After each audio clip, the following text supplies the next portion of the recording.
I had a chat with Diane. She said she was at the bar drinking with Nick at the time of the murder. We need to confirm her story. Let's talk to Nick at the diner. Very well, Agent Morgan. I have to head back to the department and clear up some paperwork. Go with Emily to the A&G diner. Okay then. I'll show you the way. The diner's open from 9 to 2100. Just as we suspected, Zach. Diane is the key to this case. I have a feeling she will lead us right to the criminal.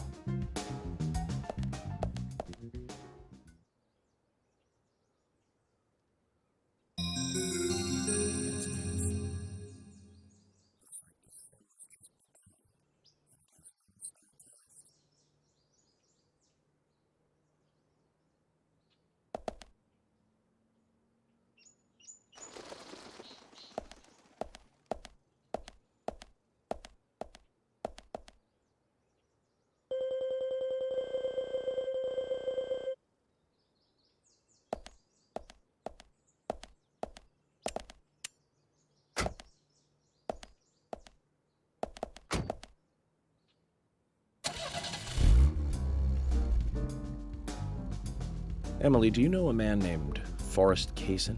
Kaysen? Yes, I know him. The sapling salesman, right? He always uses strange comparisons when he talks. I'd like to know more about him. What does he do when he comes to town? He's a salesman, so I guess he sells things? Maybe he comes on vacation. We haven't seen many tourists recently, but he comes pretty often. Is that all? Well, now that you mention it, he seems quite friendly with the Ingrams, with Isaac and Isaiah. Maybe you should ask them about Kaysen. Okay, I will.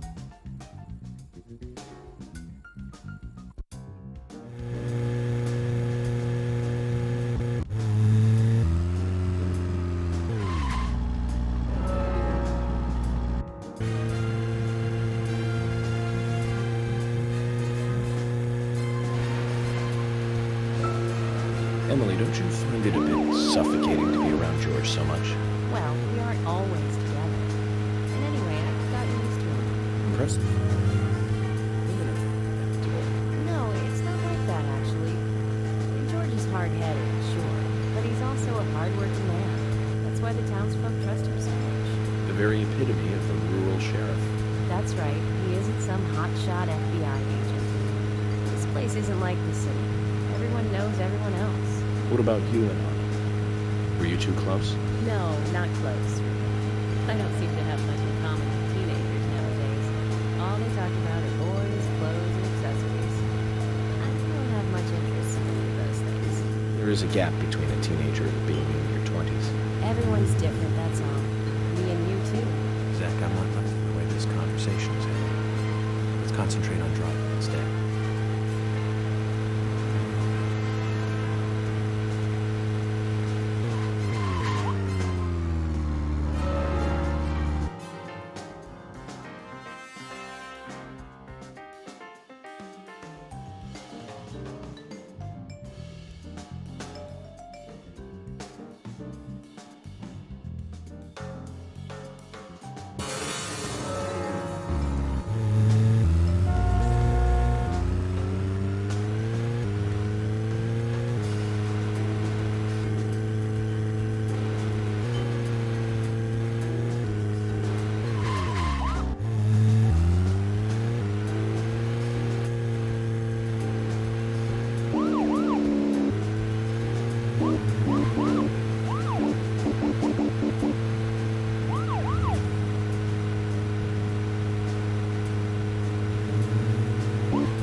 Is there something you want to check out?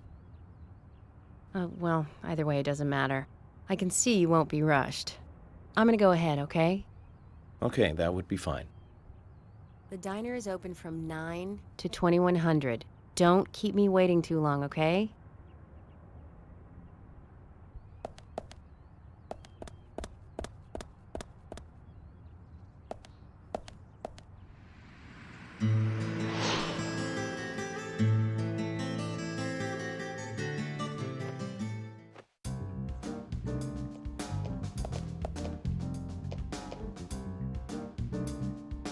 Emily, were you waiting outside for me? Should I have gone inside and started the 20 questions? Well, that would have been fine with me. Shall we get something to eat then? Someone should teach you how to be more considerate. And now you want something to eat? I thought we were going to question Nick.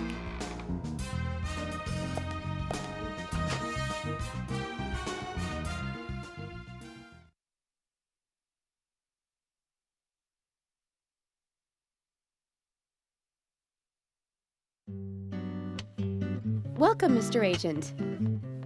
Hi, Olivia. Let me have your special for today. And some fresh coffee. Our special today is turkey. A turkey and gravy sandwich. Sound good? Perfect. Emily, you eat something too. It'll be on the FBI. Okay then, I'll go all out. I'll have the T-bone steak. I usually can't order it because it's a little too expensive.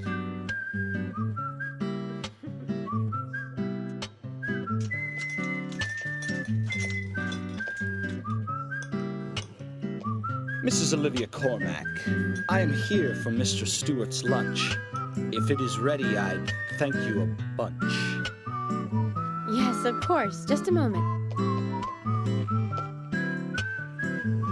Here you go. The usual. 1 turkey, strawberry jam, and cereal sandwich. Sounds like the sinner's sandwich. Self-inflicted punishment to atone for past sins. He's setting an example.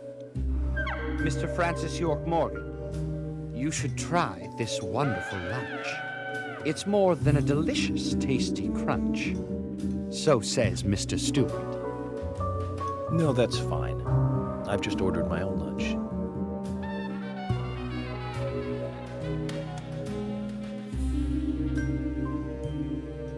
Mr. Francis York Morgan, that is, Mr. Stewart's order is delicious, I should mention. And Mr. Nick Cormack is a genius for creating this perfection. So says Mr. Stewart. Still, I have a hunch I might not like it. You sure that sandwich is that good?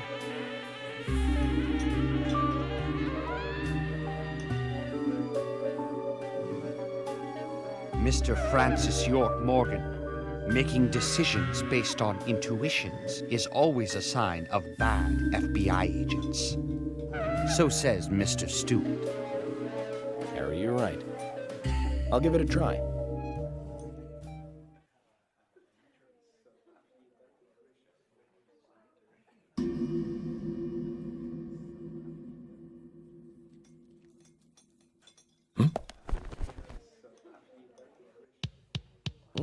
I can't believe it. This is fantastic.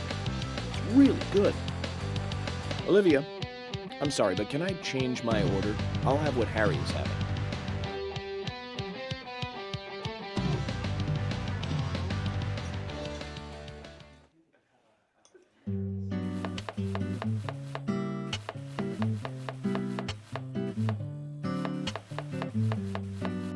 Nick and Diane.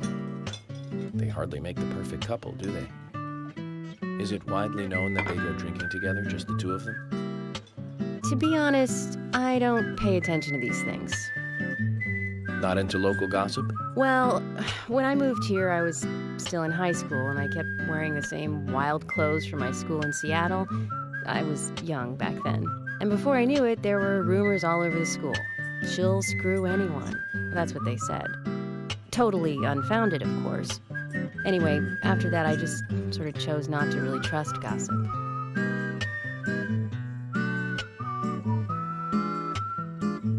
I get where you're coming from. I used to dress like a hardcore punk rocker when I was in high school. You? A punk rocker? Nobody took my side, even when I had good grades. People rejected me just because of what I wore. I was young back then, too. Even still, I just don't see you as a punk rocker. And you laugh? Look at you. No makeup on, dressed in uniform, eating a steak for lunch. Okay, back to work. Let's talk to Nick.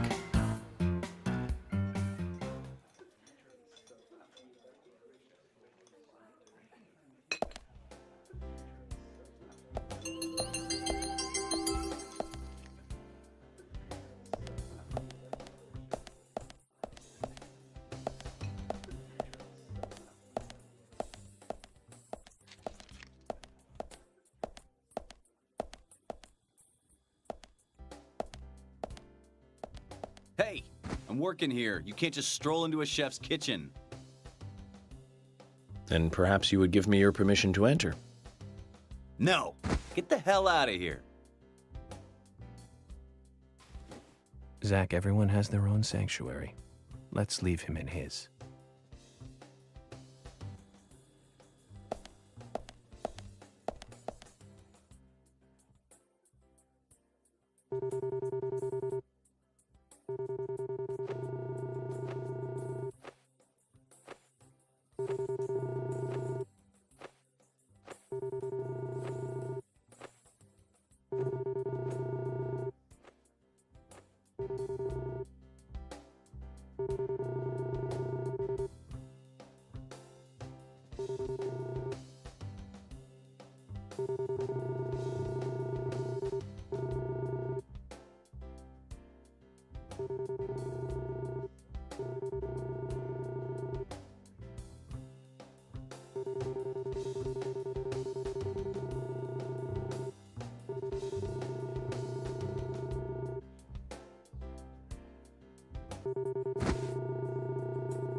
There's something I'd like to confirm with you, Olivia, if that's okay.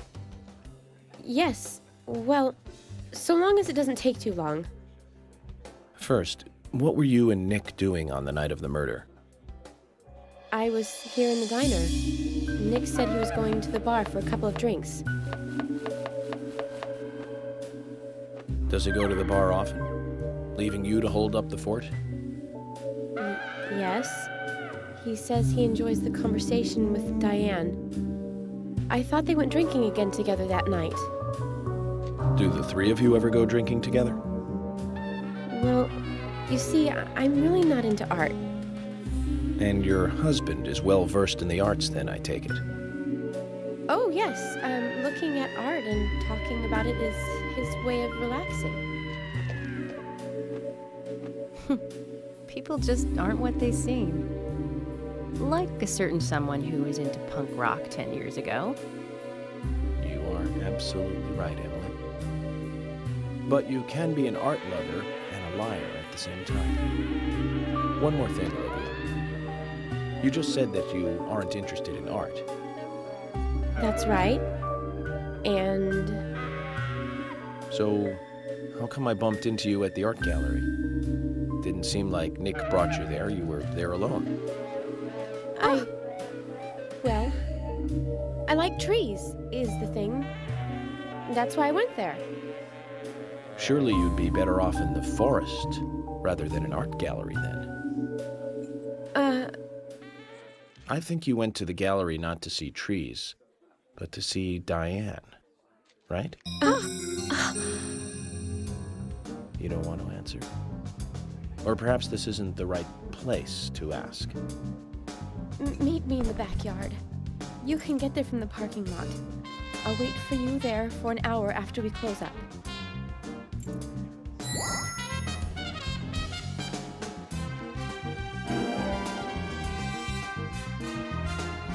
They close at 2100. Should we get something to drink and wait?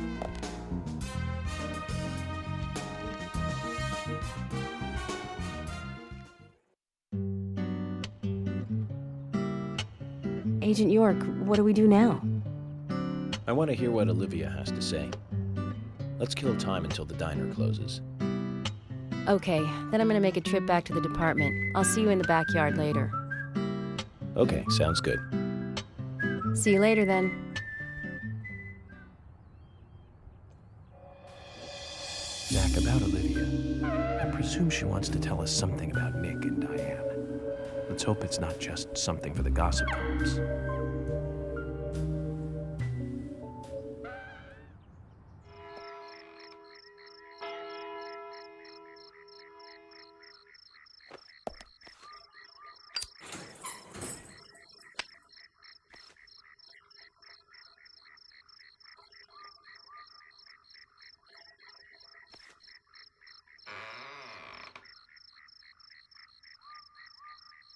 Well then, Olivia, talk to me.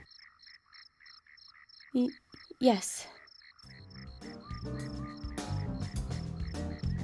In the beginning, Nick only went to the gallery during the day, but he went so often at some point he became friendly with Diane.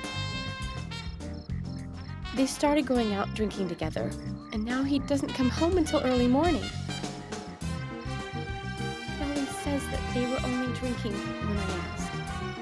He blames me for not being able to talk about Turner and Rembrandt, which of course I can't, can I? So what can I say? Finally, I couldn't take it anymore, so I followed him. He did go to the bar, to start with. Diane was there too, but the real problem is where they go to next, right? So I waited outside the bar to see where they might go. And they eventually left the bar and headed for the art gallery. But it was already early morning, but it was still dark. Just before going inside, Diane turned around. It should have been too dark to see me, but I swear, her eyes looked right at me. They seemed to flash for a moment. I was so rattled that I left and went home. The next day, Anna was found dead. I didn't know what to do.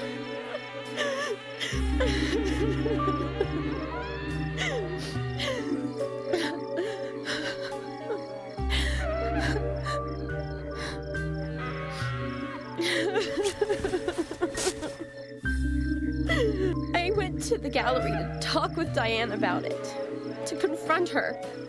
But once I was there, I couldn't find the courage to go through with it. Then I saw you there, and I just felt I had to go home. Nick has been seeing Diane every night recently. He just left for tonight, too. I really don't know what to do.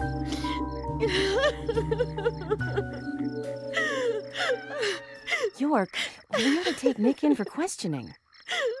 No, not yet. This alone isn't enough. Emily, answer me.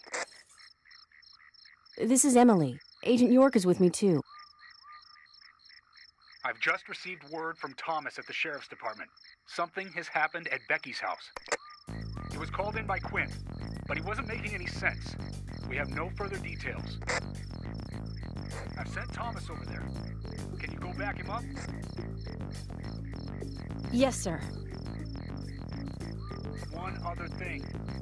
It sounded like he said raincoat killer. This may well be related to the murder case.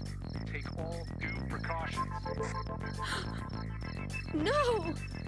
It couldn't be! Nick? Oh, please, no!